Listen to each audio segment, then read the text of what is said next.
Hi friends, வாங்க வாங்க இன்றைக்கி ஒரு ப்ரோட்டீன் தோசை எப்படி பண்ணலான்னு பார்க்கலாம்.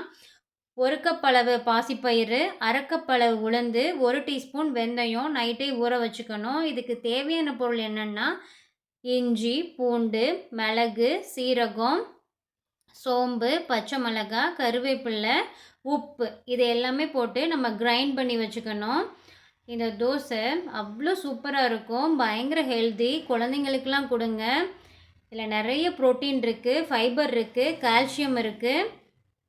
இதோட ஃபேவரட் சட்னி வந்து தேங்காய் சட்னி தான். அப்படியே தோசை சுட்டு தேங்காய் சட்னி வச்சு சாப்பிட்டா அவ்வளோ அமிர்தமாக இருக்கும், அவ்வளோ எம்மியாக இருக்கும்.